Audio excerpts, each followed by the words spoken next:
है कि एक्सीडेंट ये गलती से होता है, आकस्मिक होता है, और जब जो चीज़ गलती से हुई है उसके लिए 10 साल की सजा और 7 लाख का जुर्माना, ये तो सरासर अन्याय है।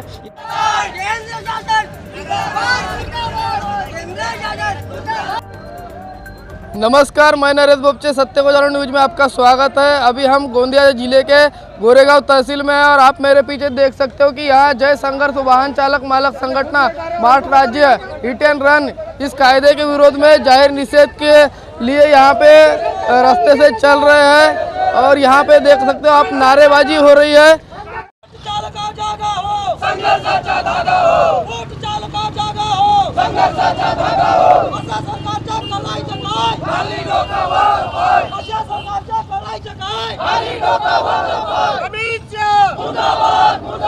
मोदी सरकार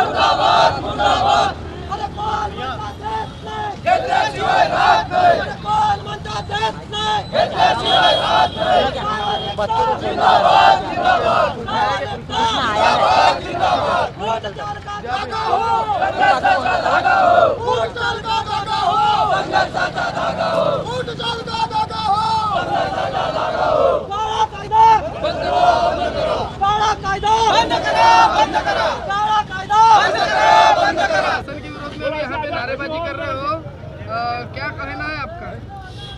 ये केंद्र सरकार ने और जिसके मार्फत ये काला कायदा जो लागू किया है, हमारे हिटलर शाही में हमारे अमित जी शाह, इन्होंने काला कायदा जब लागू किया तो इन्होंने ना ड्राइवर की परवाह किया, कोई चालक की परवाह किया, ना कोई मालक की परवाह किया।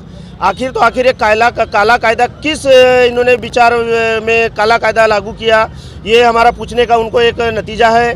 और आज 7,000 रुपये की नौकरी करने वाला, 10,000 की नौकरी करने वाला एक टिप्पर का ड्राइवर, ट्रैक्टर का ड्राइवर, ऑटो का ड्राइवर, अब यहाँ ऐसे चालक और मालक और ड्राइवर है कि जिन्होंने अपने पत्नी का सोना नाना चांदी बेच बाच के गहन करके आज के तौर पर गाड़ियाँ, रोजगार नहीं रहने से गाड़ियाँ लेने का काम किया और अपनी गाड़ियाँ से अपना रोजगार, पेट पाल रहे, बच्चों का लालन पोषण, पढ़ाना लिखाना, हर चीज़ पूरा आज इस ड्राइवर समाज पे बहुत बड़ी आफत आ पड़ी है कि रोजगार मिले तो कैसा मिले, क्योंकि मोदी सरकार ने रोजगार देने का वादा किया था लेकिन आज तक रोजगार आया ना रोजगार की चिट्ठी आई हमारे तक। इसलिए हर चालक आज रास्ते पे उतरकर अपने हक की लड़ाई लड़ रहा है। और इसके बाद आज जब इन्होंने ये कायदा पारित किया तो हमारा एक ही विषय है कि जब आपने कायदा पारित किया तो आपने जब ये कायदा पारित करते समय सारी चीज़ों का विचार करके जब कायदा पारित किया तो आपको एक चीज़ का भी ध्यान रखना था कि ड्राइवर सुरक्षा कायदा ये भी लागू करना था, ताकि जैसा कोई एक्सीडेंट हो गया, कुछ हुआ तो पहले वो जो तो मर गया, समझो कोई गाड़ी में आ गया, उसको बचाने के चक्कर में कोई जाता नहीं, पहले ड्राइवर को उतार के मारते हैं। तो इसी के कारण कि ड्राइवर को ये डर लगता है कि वो तो एक्सीडेंट हो ही गया मेरे हाथ से,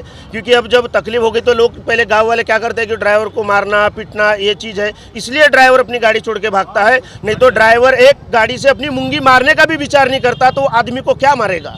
ये बात अमित शाह जी को समझना चाहिए, मोदी जी को समझना चाहिए कि जिस गाड़ी पे पीछे अमित शाह जी बैठते हैं उस गाड़ी का भी चालक एक ड्राइवर है। उनको ये चीज़ों का ध्यान रख के सारी चीज़ें करना चाहिए और एक ड्राइवर सुरक्षा कायदा जल्द से जल्द शुरू करना चाहिए। और जब तक ड्राइवर सुरक्षा कायदा लागू नहीं होता ये हमारा मोर्चा आंदोलन हमारा ये अनिश्चितकालीन चलते रहेगा।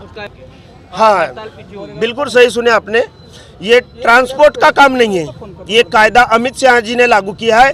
तो हमारा ये मानना है, हमारा ये बोलना है कि अमित शाह जी ने एक पत्रकार प्रेस लेना चाहिए, कॉन्फ्रेंस प्रेस लेना चाहिए और टीवी के माध्यम से, मीडिया के माध्यम से हमें बताना चाहिए कि मेरा जो कायदा था मैंने वो उसमें सुधारना किया या पीछे लिया, मैंने इसी प्रकार से सुधारना करके ये कायदा आपको लागू किया। क्योंकि इसके पहले मोदी जी ने 3 बिल वापस लिए, उसमें माफ़ी मांगी थी जनता से उन्होंने। जब देश का प्राइम मिनिस्टर माफ़ी मांग के कायदा पीछे ले सकता है तो अमित शाह किस खेत की मूली है।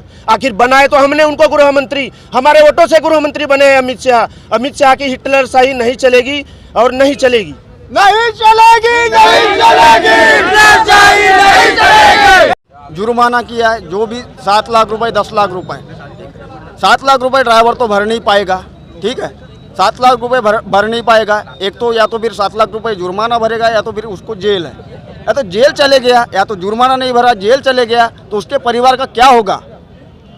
मैं यही बात बोलना चाहूँगा, उसका एक तो परिवार सड़क पे आएगा या भीख मांगेगा।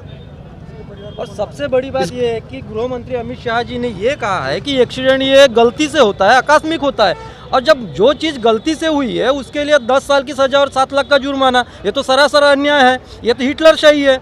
जो चीज़ जानबूझ के होती है उसके लिए आप इतने सारे नियम जो बनाए हैं वो वहाँ तक ठीक है, लेकिन जो चीज़ गलती से हुई है, गलती से हो रही है, जानबूझ के तो होती नहीं है, उस चीज़ के लिए आप 10 साल की सज़ा और 7 लाख का जुर्माना कर रहे हो। अगर यदि हमारे पास 7 लाख रुपए होते तो हम ड्राइवरी नहीं करते। और आप अमित शाह जी, यही हमारा बोलना है कि हम ड्राइवर आपके साथ में हमेशा खड़े रहते हैं।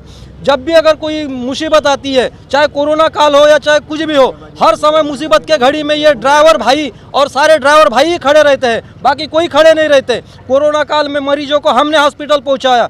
आज भी गांव में जब तबीयत खराब होती है तो मरीजों को हम बिना पैसे लिए छोड़ देते हैं। इतनी सारी हम सेवाएं मुफ्त में देने के बावजूद आज आप लोगों ने जो ये कानून बनाया है, इस कानून से ड्राइवर सरासर मरे जा रहा है और मरने वाला है। इसलिए हमारी ये मांगे है कि ये कायदा वापस लो और जल्द से जल्द लो, वरना ये जो फैसला ड्राइवर हित में हो, ड्राइवर हित में फैसला हो और सुरक्षा कायदा जल्द से जल्द लागू हो, ड्राइवर को लिए लागू हो। और नहीं हुआ और इसके ऊपर आप एक्शन नहीं ले रहे तो फिर ये मोर्चा, हमारा आंदोलन चलता ही रहेगा। आपने देखा कि वाहन चालकों की क्या मांगे हैं कि ये जो हिट एंड रन कायदा है इसके अंतर्गत 10 साल की जेल, 7 लाख का जुर्माना है। ऐसे में जो वाहन चालक है इनकी रोजी रोटी कैसे चलेंगी? अगर एक आधा एक्सीडेंट हो गया तो उसके घर का व्यक्ति जेल में चले जाएगा या इतना बड़ा फाइन होगा, तो इसके बाद में इस परिवार का क्या होगा?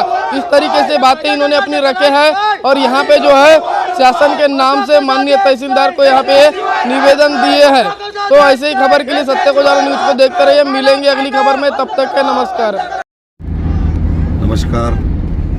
जैसा कि आप सब जानते हैं, केंद्र सरकार ने एक नया कानून लाया है हिट एंड रन का।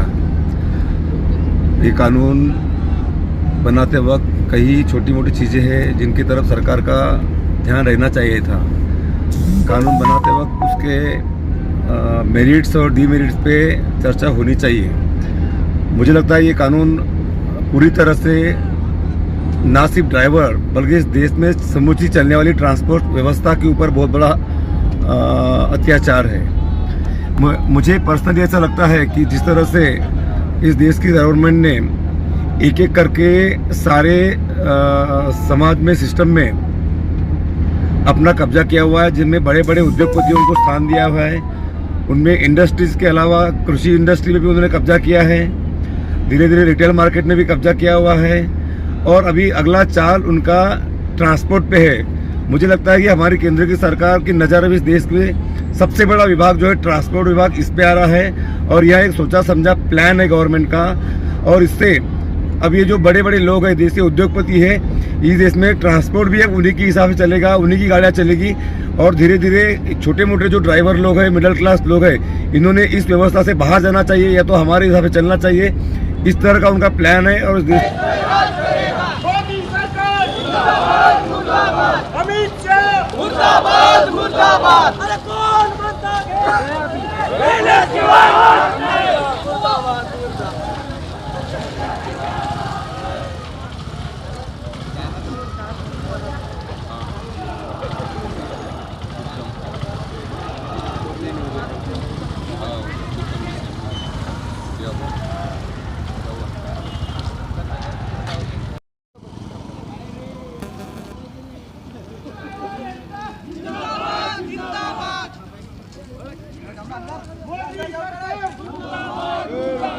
मोदी सरकार मुर्दाबाद मुर्दाबाद।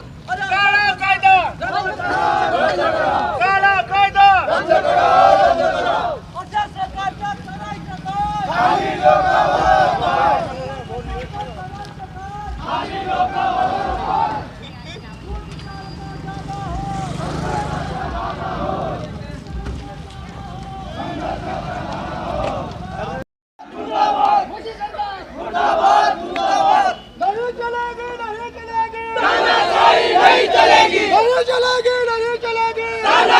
नहीं चलेगी। अरे कौन बनता घेत नाही, घेतल्याशिवाय राहत नाही। अरे कौन बनता घेत नाही, घेतल्याशिवाय राहत नाही। संघर्षाचा जागा हो, संघर्षाचा जागा हो, संघर्षाचा जागा हो, संघर्षाचा जागा हो। काला कायदा रद्द करा, रद्द करा।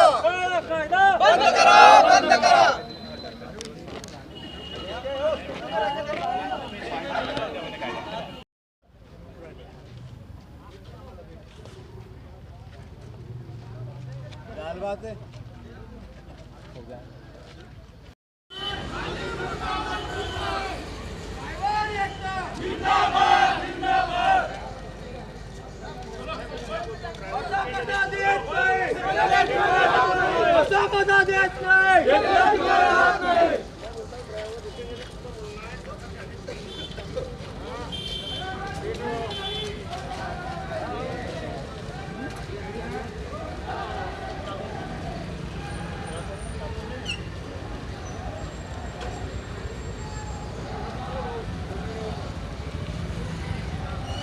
तुम्हारा संगी कहाँ है? तो गाड़ी लाने गया।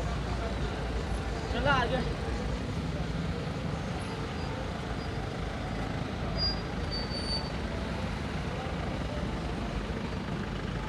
लाइव मार रहे थे कि मेरे को देना आज